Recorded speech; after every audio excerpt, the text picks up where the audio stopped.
আশা করছি সকলেই ভালো আছেন। আজকে আমি রান্নাঘরে কি রান্না করলাম তাই দেখাচ্ছি। আজকে আমি রান্না করেছি ট্যাংরা মাছ আর কাতলা মাছ। যেহেতু ২ রকমভাবে করতে হয়, কারণ আমার ছেলে ছোটো মাছ খায় না, এজন্য আমরা ট্যাংরা মাছ খাবো, ছেলে কাতলা মাছ খাবে।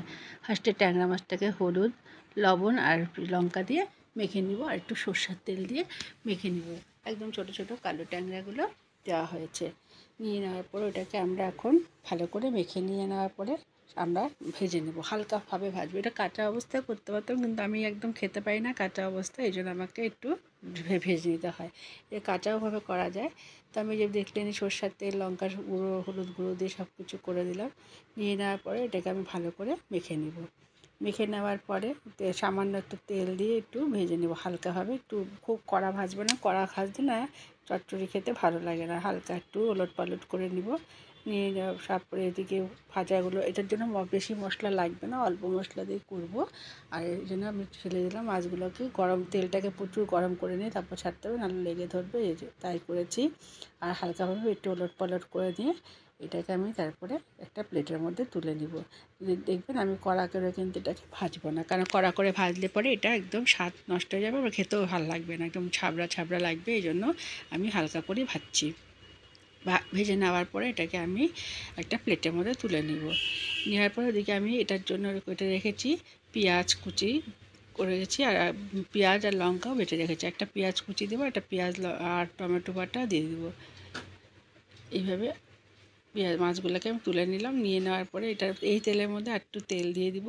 তেল দেওয়ার পরে এটার মধ্যে আমি পেঁয়াজ কুচি দিয়ে দেবো। ছোটো একদম মিহি মিহি করে পেঁয়াজ কেটেছি, পাতলা পাতলা করে, যেন তাড়াতাড়ি গলে যায়, তার জন্য পেঁয়াজ কুচি দেবো। এই জন্য আমি মাছটাকে নামিয়ে নিয়েছি। এবার এই তেলের মধ্যে একটু তেল দিয়ে এই পেঁয়াজগুলোকে দিয়ে দিলাম। পেঁয়াজগুলো দেওয়ার পরে আমি একটু নেড়ে চেড়ে নিব, আর হলে লাল লাল করতে দেবো, কারণ তাহলে খেতে ভালো লাগবে। লাল লাল হয়ে যাওয়ার পরে আমি এটার মধ্যে দেখবেন এই যে ভালো করে ভেজে নিব। একদম ভেজে নেওয়ার পরে আমি এটার মধ্যে একটু লঙ্কা বাটা আর পেঁয়াজ বাটা দিয়ে দিব। লঙ্কা বাটা আর পেঁয়াজ বাটা দিয়ে এটা আর হবে, এটা একটু ধনে গুঁড়া দিব সামান্য। দেখতেই পারবেন, কিন্তু এটাতে বেশি মশলা লাগে না, অল্প মশলা দিয়েই হয়ে যায়। এই লঙ্কা বাটা আর পেঁয়াজ বাটাটা আমি বেটে রেখেছি আগের থেকেই, এটা দিয়ে দিলাম। দিয়ে দেওয়ার পরে যতক্ষণ না এটা কাঁচা ভাব চলে যাবে, এটা দিয়ে কিছুক্ষণ আমি কষিয়ে নেব। নেওয়ার পরে যখন এটা গন্ধটা চলে যাবে, কাঁচা গন্ধটা, পেঁয়াজ আর লঙ্কার গন্ধটা, কাঁচা গন্ধটা, তারপরে এটার মধ্যে আমি একটু টমেটো বাটা দিয়ে দেবো। অর্ধেক আমি টমেটো বাটা দেবো, যেহেতু অল্প মাছ অর্ধেক দেবো, আর বেশি মাছ হলে বেশি টমেটো দিতে হবে। এই জন্য আমি অর্ধেক দিয়েছি। এরপরে আমি টমেটো বাটা দিয়ে দিলাম। দিয়ে দেওয়ার পরে আমি বলেছিলাম অর্ধেক দেবো, অর্ধেকটা রেখে দিয়েছি।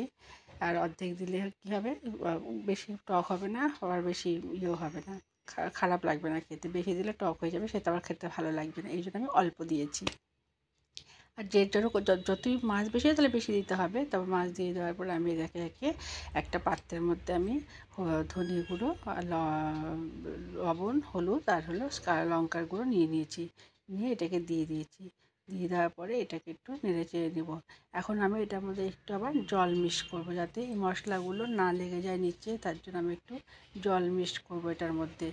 মিক্সড করার পরে, কারণ যেহেতু গুঁড়োগুলো দিয়েছি লেগে যেতে পারে, কারণ জলগুলো গলে না যায় আর কি, জল যাতে পুড়ে না যায়, পুড়ে না যায়, তার জন্য আমি জলটা দিয়ে দিলাম। দিয়ে দেওয়ার পরে নেড়ে চেড়ে দিয়ে একটু ঢেকে দিলাম। ঢেকে দেওয়ার কিছুক্ষণ পরে 10-15 মিনিট পরে আমি এটাকে খুলে দেখো মাংসটা আমার জল কষানো হয়ে গেছে মশলা, তারপর জল দিয়ে দিলাম। জল দিয়ে দেওয়ার পরে আর এটার মধ্যে তো বেশি জল দিব না, কারণ এটাতে মাখা মাখা খেতে ভালো লাগে। আবার খুব মাখা মাখাও করবো না, যাতে খেতে না পারি, তার জন্য একটু ঝোলও থাকবে, আবার আবার পাতলাও হবে না, সেটা হয়ে রাখবো।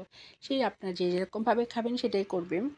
আর আমি এটাকে এখন একটু ঢেকে দিয়ে দিব, ঢেকে রাখবো। ঢেকে দেওয়ার পর জাল হতে দিব। জাল হতে দেওয়ার পরে আমি এটার পরে মাছগুলোকে ছেড়ে দিব।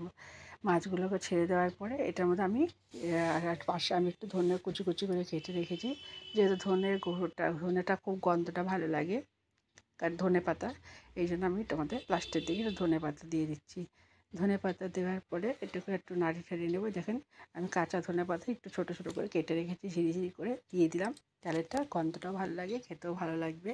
আর এরকমভাবে ট্যাংরা মাছ খেতে খুবই ভালো লাগে, ওর খুবই টেস্ট হয়, বলে লাভ নেই।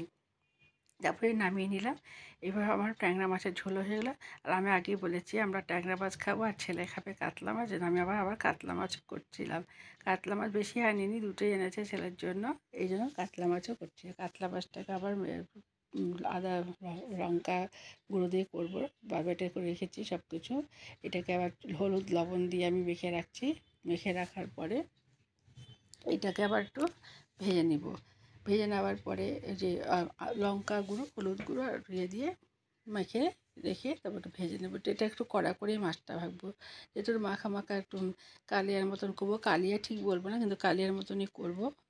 আলু ঠালু দিব না এর মধ্যে, এই জন্য কষা কষাভাবে করবো। এবারে মাছগুলোকে ভেজে নিব। ভেজে নেওয়ার পরে এটাকে আমি নেড়ে চেড়ে দিলাম। কিছুক্ষণ দেখবো যখন লাল লাল করে ভাজা হয়ে গেছে। আর আমি একটু মাছ ভাজাটা একটু বেশি করি, কারণ আরও ভালো লাগে না। ভাজা হয়ে যাওয়ার পরে তেল দিয়ে পেঁয়াজ দিয়ে দিচ্ছি। আমি আবার সব কিছুর মধ্যে একটু পেঁয়াজই দিচ্ছি আজকে। পেঁয়াজ দিয়ে দেওয়া, অবশ্য তো কালিয়া করলে কালিয়ার মতন করলে পেঁয়াজ দিতেই হবে, কারণ নাহলে ভালো লাগবে না, টেস্ট লাগবে না খেতে। পেঁয়াজ দিয়ে দিচ্ছি। এটার মধ্যে দিতে ভুলে গেছি কাজু বাটা কিশমিশ বাটা, আজকে দিইনি। আর হচ্ছে আজকে এই জন্য হালকাভাবে করেছি ছেলের খাবারটা। তারপরে এটা পেঁয়াজ দিয়ে দেওয়ার পরে আমি দিয়ে দিলাম। পেঁয়াজটাকে নাড়াচাড়া করে লাল টাল হয়ে গেল। এটার মধ্যে বাটা দিয়েছি, 3-4 টুকরো রসুন নিয়েছি, একটু আদা নিয়েছি আর লঙ্কা বেরেছি। এটাকে আমি একসাথে পেস্ট করে নিয়েছি, যে আদা লঙ্কা রসুন এগুলোকে আমি আর পেঁয়াজ একসাথে পেস্ট করে নিয়েছি। পেঁয়াজ বাটা একসাথে পেস্ট করে নিয়ে এটাকে নাড়িয়ে চেড়ে নিলাম। এটা তো গন্ধটা যেন চলে যায়, সেই জন্য আমি ভাজি নিয়ে টমেটোটা দিয়ে দিলাম।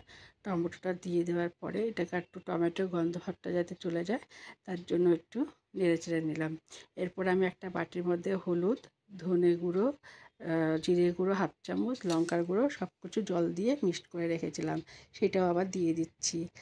একসাথে মিক্সড করে রাখলে ভালো হয়, এই জন্য আমি একসাথেই দিয়ে দিচ্ছি, একবারেই দিয়ে দিচ্ছি আজকে, আর আলাদা আলাদা করে দিইনি। জলের মধ্যে একটু ভিজিয়ে রেখেছিলাম।